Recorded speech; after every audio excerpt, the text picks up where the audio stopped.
Ya, peristiwa ini masih menyisakan misteri pemirsa. Kami akan membahasnya untuk Anda malam hari ini dengan sejumlah narasumber yang sudah hadir di Apa Kabar Indonesia Malam. Ada Komjen Pol Purnawirawan Susno Duaji, mantan Kabar Eskrim Polri. Selamat malam Pak Susno. Selamat malam Mbak Sehat Ken. ya Pak Susno? Selamat malam pemirsa, Alhamdulillah. Alhamdulillah, terima kasih sudah hadir malam hari ini. Dan bergabung bersama kita ada Bang Andrianus Agal, pengacara dari 4 tersangka penculikan. Selamat malam Bang Andrianus. Diralat ya, pengacara dari salah satu tersangka. Oke, salah satu tersangka. Dengan inisial Oke, EW, baik. Sehat Bang Andrianus? Sehat.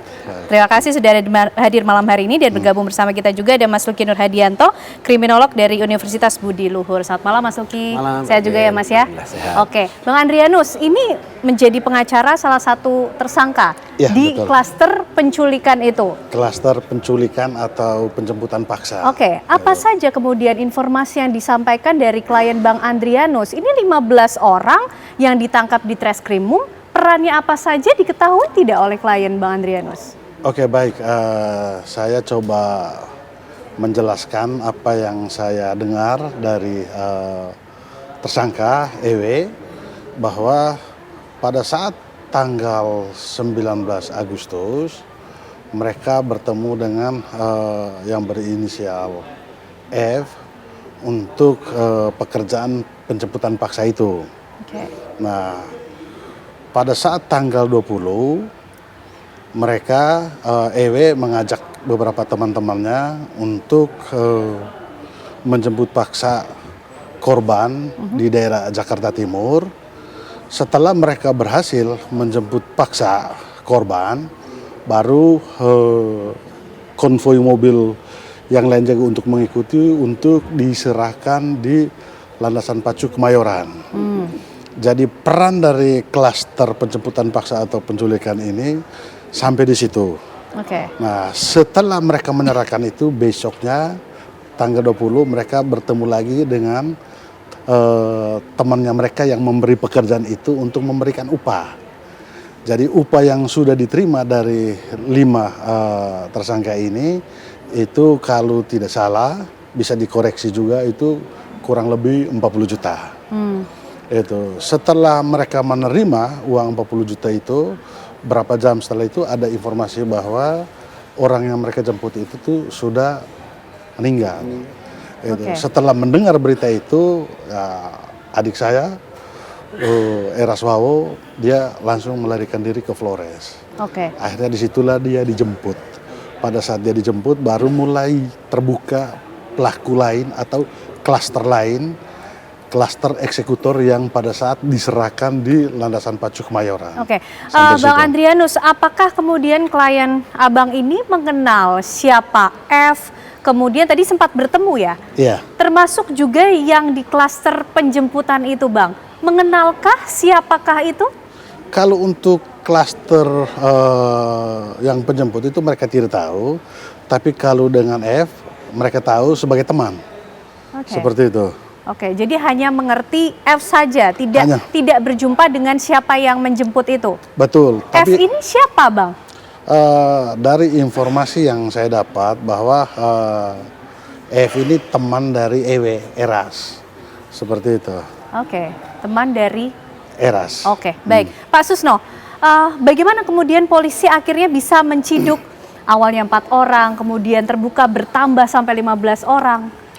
Pertama kita ucapkan turut berduka cita ya pada keluarga almarhum, dan kita beri penghargaan pada Polres Jakarta Timur, Polda Metro atas prestasi yang bagus ini, yang cepat, dan juga penghargaan juga untuk advokatnya yang telah membantu Polri untuk mengungkap hal ini secara jelas. Jadi ini kalau kita katakan pembunuhan berencana, ya berencana, terstruktur, berorganisasi, tapi sayang tidak proporsional. Kenapa tidak proporsional?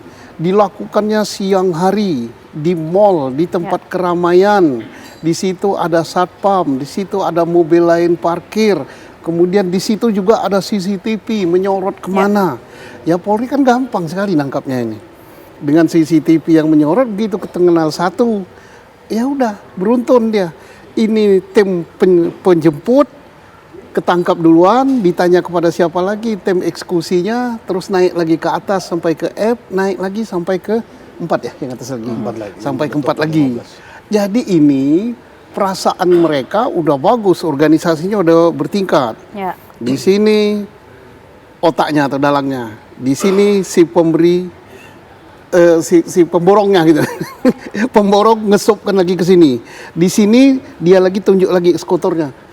Untuk penculikan dan pembunuhan seperti ini, makin banyak yang terlibat maka makin cepat ketahuan.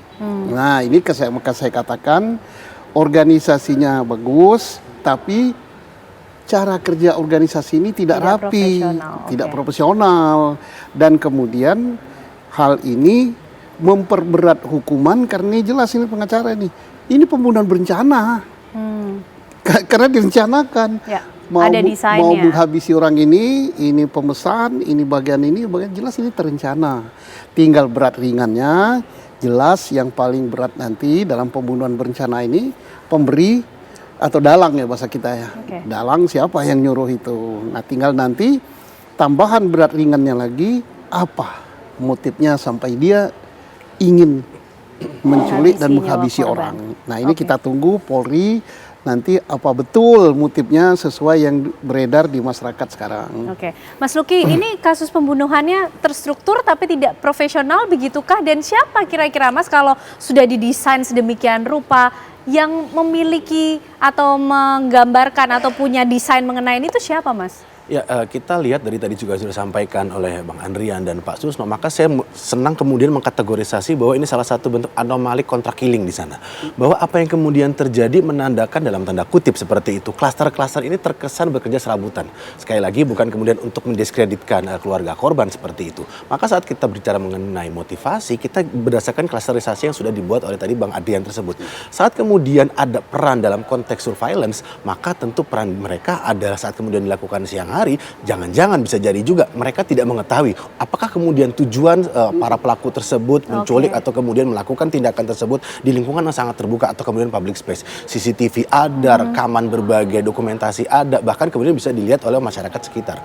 Yang kedua, dalam konteks eksekutor dalam hal ini adalah apakah memang saat kemudian korban mengalami tindakan kekerasan atau kemudian digunakan benda tumpul dan lain sebagainya, dalam konteks yang kita pahami pembunuhan yang sangat profesional, mereka cenderung menggunakan senjata api atau bahkan menghilangkan jejak dari korban tersebut dengan cara menghilangkan barang bukti yang kemudian melekat kepada diri korban. Yang ketiga yang menurut saya kemudian menjadi krusial juga adalah apakah memang aktor intelektual tersebut ini berperan sendirian. Saat kita berbicara mengenai dugaan adanya frauding internal atau kemudian dugaan adanya suatu hal yang kemudian adanya sakit hati personal gara-gara misalnya pinjaman tersebut tidak disetujui, maka terlalu naif saat kemudian dia harus menghabisi nyawanya dan melibatkan banyak orang tersebut. Maka dalam konteks ini ada 3 anomali yang seharusnya apakah memang ada pihak lain dan kemudian klaster tersebut yang mungkin nanti Bang Andrian juga bisa menjelaskan itu pihak kepolisian, apakah memang ada pihak-pihak yang berupaya untuk mengendalikan tersebut dan cenderung apakah memang ini ikatan emosional atau transaksional yang terjadi antara diri pelaku kemudian dengan diri korban tersebut. Oke, baik Bang Andrianus menjawab mungkin apa yang menjadi pertanyaan dari Mas Luki tadi. Adakah kemudian pihak-pihak yang mungkin belum disebutkan atau belum ditangkap oleh pihak kepolisian dalang dari kasus ini sebetulnya? Saya meyakini itu juga karena saya sepakat dengan Pak Susno karena betul-betul yang klaster penculikan ini mereka tidak profesional. Jadi saya berharap sebagai pengacara juga agar penyidik juga bisa menerapkan pasal sesuai dengan peran pelaku. Itu artinya kalau adik-adik kami khususnya Eras yang menjemput paksa itu ya pasal untuk 328 tentang penculikan mungkin itu yang harus diterapkan, tapi terhadap eksekutor atau terhadap intelektual yang menyuruh ya saya pikir disitulah penyidik harus menerapkan pasal 37 pembunuhan berencana itu. Oke, dari mana sih Bang klien Bang Andrianus ini menerima informasi apakah hanya dari F saja atau kemudian perintah-perintah tersebut diterima lewat siapa? Karena itu saya bilang ini sangat tidak profesional kalau mau dibilang amatir karena adik-adik kami mereka bukan kategori penculik atau apapun semua karena mereka ini menerima pekerjaan ini dijanjikan untuk kamu tolong untuk jemput orang ini di titik ini. Hanya setelah kamu jemput kamu berikan ini ada upahnya. Jadi karena motif ekonomi juga tersangka EW karena iming-iming ada imbalan, makanya mereka melaksanakan itu. Oke. Kalau mereka tahu ada peristiwa seperti ini, saya yakin mereka tidak berani untuk melakukan itu. Oke, motif Jadi mereka ekonomi. bisa dibilang juga yang klaster penculikan ini mereka ini victim, korban juga. Oke, Korban motif dari ekonomi yang intelektual atas. kemudian membuat para pelaku di klaster penculikan ini melakukan tindakan tersebut. Iya. Tapi apa kemudian yang menjadi motif dari dalang sesungguhnya di kasus ini pemirsa? Kami akan membahasnya lebih lanjut untuk Anda usai jeda.